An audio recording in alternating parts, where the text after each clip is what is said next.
Welcome to the bold analysis.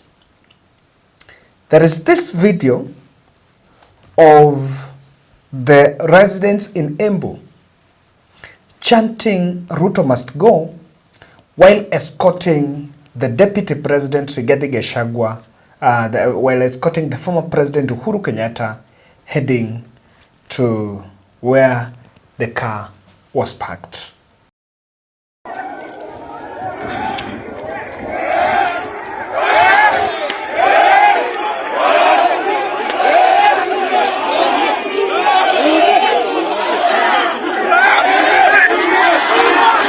Oduor Kenyatta! Oduor Kenyatta! Oduor Kenyatta!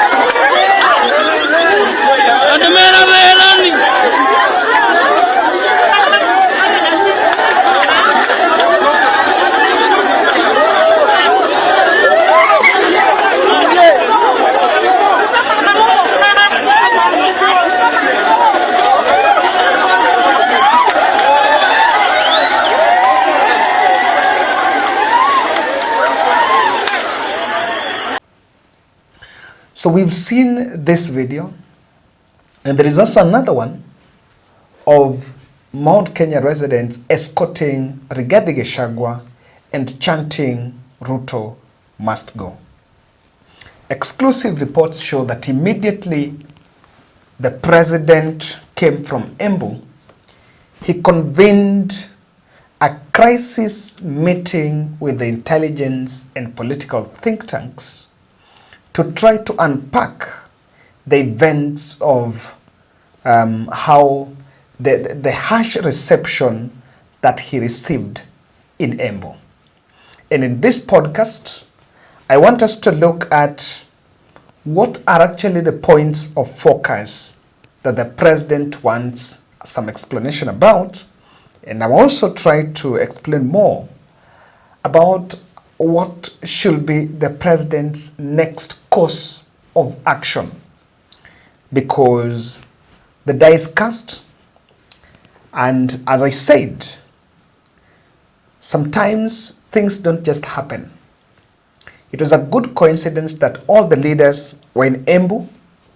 They shared the podium, and it is very clear that what happened from in Embu is already sending some shockwaves on the president's circle.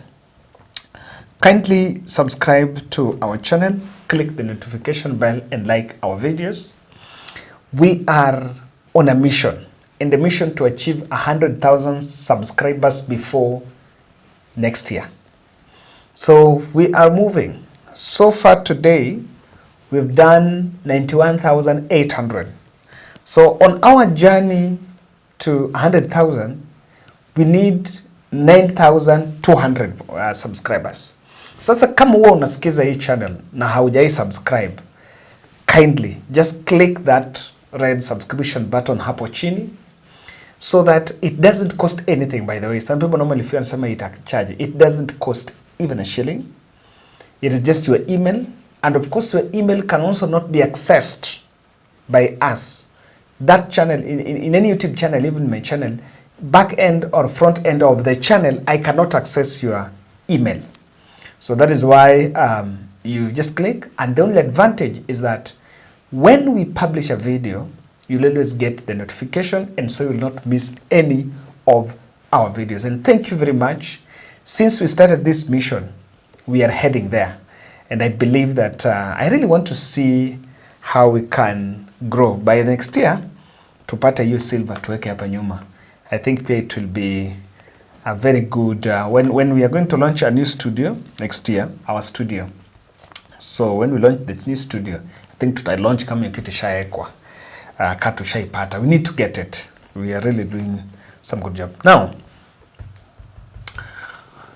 William Ruto got a very raw feedback from Kenyans.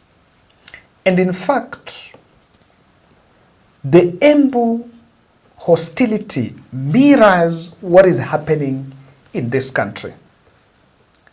And I wish the president opens, of course, give it a wider perspective.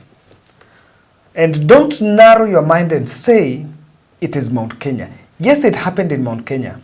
And looking at the complex political intrigues in Mount Kenya, you can look at that angle. But you also need to understand that what happened in Embu can happen in Siaya. It can happen in Mombasa. It can happen in Nairobi. And it is just months after we came from a Gen Z protest, Gen Z-led protest, where Kenyans were raising voices. So the president is a bit shocked because the message of hostility that is going around is happening at a time when some people are organizing protests, the second wave of protest on Thursday. So there has to be alert on this. And this is what the president wants to unpack on it. Pondering whether the crowds were ferried and given instructions to heckle the leaders. I have seen some of Kenya Kwanza bloggers insinuating that there were some hired crowds that heckled the president. And I want us to debunk that clearly. When you listen to this video, I want you to just get this part where they heckled the president. The part where he's talking about affordable housing and the part where he's talking about SHA. Now, you will get to understand this. If this was a hired crowd, then they wouldn't have heckled only the president. They would have heckled all the UDA leaders, both the president, Kindiki, and even Mbarire. Now, you'll understand that the heckling happened at the mention of affordable housing and at the mention of SHA. So the information, the disapproval was on the message that the president was releasing. So that one is one of the things that is there. But if the president is getting convinced that someone ferried crowds, then that is just trying to get some comfort, to take some comfort zone. But in real sense, it doesn't work. There is the second factor. Did the intelligence know about the hostility that the president would receive in Embu? And they didn't advise otherwise. And they did advise otherwise. Recently, there was some arrest in Embu. There's a businessman who was arrested in Embu and allegedly linked to some Gen Z protest, to the Gen Z protest that happened. And I believe that at this time, when the president was going there, it was just a month, within the month when Gachagua was hounded out of government. And there have been a little bit of the politics of Mount Kenya East and Mount Kenya West. I am glad that whatever happened, Rigathi was being received in Mount Kenya East. So those who think of the politics of East will listen to Kindiki and the East, I think that is not there. If there was a plan to divide the region, that exactly is not there. Now, did the intelligence know? Yes, they knew. Yes, they might not have known that they would be heckling, but they knew that Embu was hostile. But did they choose to tell the president? They can say, but even if they say, will the president act? Because we believe MPs once met the president and told President Ruto that, look here, this thing called housing levy is unpopular. And the president told them, this is not the time to be popular. So I want to believe, even if this brief will be given, Ruto will not get any of it. The other answer that William Ruto wants to get, how to stop Gachagua in Mount Kenya. Gachagua is unstoppable. Because the more any attempt any action you make to stop him will be met with equal reaction from him and his supporters. Gachagua is unstoppable because what Gachagua have done, and I think he sensed, he knew from quite some time that his time in UDA, or rather in Kenya Kwanza administration, maybe he might have thought that, knew that I'm not going to get to 2027. So one thing Rigathi did, those narratives of I'm a villager, I'm listening to the ground, the voters are my bosses. Rigathi went to be with the people. Someone will tell you, the reason why Raila has maintained his clout in the politics of Kenya is he normally gets the backing of the people. And for any leader, you can go anywhere in this country so long as you have the backing of the people. Government will not touch you. When government knows that nikiguza huyu polisi atafanya hivi. For example, now you can see what is happening there. If you try to do something, there was a story last week that the second deputy president, I think we've gotten is the second deputy president, by the way, that the second deputy president, Rigathi Gachagua, was to attend a church service, and some detectives went and surrounded the residence of a bishop, asking that bishop why he was hosting Gachagua. Now, when you do those things, you make him. When you send the police around his event and try to suppress his voice, you make him. When you suppress his media interviews, you still make a name for him. So instead, I think that should not even be a focus. William Ruto should not even focus on how to stop Gachagua, because that is a question you will not answer. The how to stop Gachagua will turn out to be how he's making Gachagua. Even if you want to send Kimani Ichung'wah and the rest of the team to go to all the regions in Mount Kenya to preach against Rigathi, the ground is actually shift. I think it's too late. If they wanted to do it, they would have done that before the impeachment. They stood a chance to do it, to decampaign Rigathi before the impeachment, because to date, the public do not buy why Rigathi is out of government while he was part of the team that formed government. Now, Ruto also wants to understand, and I know he'll be so interested in understanding, the masses protested affordable housing and SHA. What exactly is their contention? What exactly is their contention? And I want to answer the question on, this one I wish you can just get from what I'm saying. The problem on affordable housing is not, because if you look at many people who are there, ni wale wametoka the other churches, and it's a mixture of the middle class and the hustlers, wote walikuwa. But you need to ask, are these people shouting because they're not seeing the houses? Probably not, because they're not even applying for those houses. They're not eligible to apply for the houses. Why they are shouting the president down on affordable housing is the deduction. Now, those who are in formal employment, I look at comment section here, they really complain that ukiangalia deduction, SHA, NHH, NSSF, affordable housing, and if you make all that deduction, people are looking at their pay slips, and their pay slips are growing narrow day by day. The issue on SHA, the issue on SHA is the fact that people go to private hospitals. By the way, even if you cannot get that ICT infrastructure, that you can get that ICT infrastructure, people get to private hospitals and they're being asked for cash. Now, majority of those who are in that event are Catholic faithfuls. So that means that probably they interact with Catholic health and institutions, health centers. That's where they go and seek for medical services. And when they go there, they're being asked for cash, despite the fact that pesa zao walikuwa wakilipa. You look at it. Lastly, not least, what is the sparkle that Uhuru Kenyatta have why he is back in the political picture? I want to answer the president. Uhuru Kenyatta from the word go was not bad before Mount Kenya people.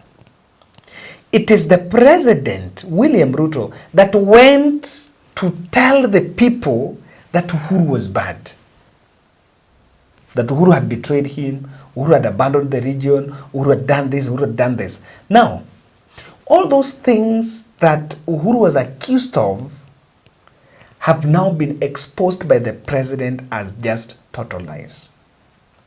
So Uhuru is back. People are regretting and are saying, hey, Uhuru, because they realize that what they were told about Uhuru Kenyatta were actually lies. And in fact, the devil is the president. There are people who ask themselves, ulikosana na Uhuru? Tulikuacha, mbona ukosane na Rigathi? So that is really a matter of fact.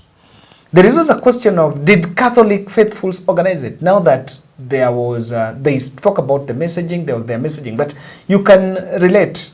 They spoke about it, and now when President went there, it's not going to work. Now, I want to help very fast. I wish Kenya Kwanza stops talking about personalities. You stopping Rigathi, leave that discussion of what about Uhuru Kenyatta? No. Speak, address the issues. And to me, this is quick surgery that President Ruto can do. Quick surgery. Number one, relax some of these policies hitting middle class. President, I read in this comment, most of people who watch my podcast are the middle class. I really believe so. I do look at the comments and the way they argue, leave alone some people who maybe are not in that group. So, what people say is, when you look at your payslip, NSSF, shoot, mekatwa. NHIF, katwa. And not NHIF, now SHA, which has also been increased in terms of deductions, the more you earn, the more you get more. You look at housing levy, and there is also something on PAE for those who are earning more. And if the other statutory deductions, if all of them are done, they are supposed to be paid to professional bodies, for example, teachers, nurses, doctors. So, please reduce the rate on the payslip. Probably just stop raiding the payslip and focus more on the informal fellows, because there is some tax injustice. People feel like it is just mimi mwenye nafanya kazi kwa formal, because mimi tax yangu ni rahisi kucollect, mimi ndio natagetiwa. The informal person is not like that. The other issue, reboot the security sector. The men and women that are abducting people in broad daylight in the guise of arrests must be stopped, because watu wanaogopa. People feel, I've witnessed someone being bangled in the boot of a car, and that thing really traumatized me. Na nilikuwa kwa gari na watoto, you know, and I saw my children saying that, and I was, so, you know, I just thought, how about if that was me? So we are creating a fear in the society. We are creating a fear in the community. And that is causing a lot of strain and a lot of stress. So when people find an opportunity to show the disapproval, they don't hesitate. And in fact, what the president now understands is the presidency in Embu might have just set precedents. The next time might also go somewhere, the same will happen. It will be like, when president is saying, unaona hii kitu ni uongo, mwambie uongo. So reboot that. The other issue, withdraw from the public. Go back to State House and work. And give yourself some time. So when you come back in public, don't give us things that are still being planned. Give us finished products. Give us what you have done. Because in fact, the president only have up to April to launch any project, because by that time Kenya Kwanza shall have served halfway. Expect from April next year, from May, expect full-blown campaigns. Anyone who wants to unseat William Ruto will be in these streets campaigning, because that will be the second quarter, the second half of Kenya Kwanza administration. So go back so that when you come to public, you come with, I like what Uhuru used to do. You know, Uhuru was not a promising person. Uhuru used to go to launch Prezimisha. I've planned this, I've planned it. There's so much of the talking, but it's not matching the action. The other issue is to reboot the government communication system. I shared a screenshot here where these communication guys were even saying they need to come up with a propaganda to drink the public. Now, and I said, I think I said there, this propaganda is a defensive mechanism against a reality. Because if you have the right answer, then why do you have to twist factors to get a propaganda around it? No. If there is a point of you are owning up, the bishops are raising legitimate questions on SHA. Watu wanaona kuna shida ya SHA. What is making it so difficult to own up that these are the problems that we are facing in SHA, and now this and this, I've done this and this is what we are doing. But if you stand that things are being done, you are being asked about abductions, you're being asked about SHA, the next morning you wake up in the morning and go to a supermarket and start showing people shelves the way the price of hunger is down. Is it responsive? The fellows working on communication should stop the propaganda and help the president speak to the people and speak what the people are saying, what the government is saying. Look at the likes of Sudi. The bishops are issuing a pressure. The next morning, the next minute, they are profiling the bishop. I'm like, they can do better. They're profiling Anthony Muheria. They can do better. When Gen Z was protesting, Oscar Sudi was amongst politicians that was highly named. Gen Z was saying that these are the people that are just showing us the loot they have collected.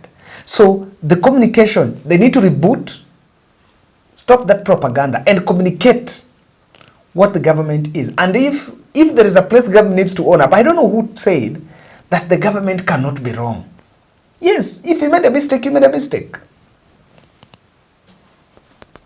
Lastly, there is this pool of advisors working on economic recovery. All that team needs to go home. President, all that team needs to go home. These are the teams that are coming up with figures. Oh, the inflation has gone down to 2.7. Oh, this, I don't know how many jobs have created. Those people are lying. Because while they're giving figures, they're cooking figures and shooting figures in the air, shouting about these figures in the air, qua ground, people are not feeling it. You need to fire all that team so that you get a lean, professional team that are not your political pundits. Moses Kure cannot tell Ruto the truth because he's a politician. Get experts who will face you in the eye and tell you, Mr. President, this one is wrong. This one, you're not going to get the desired outcome. You need to take this route. Thank you.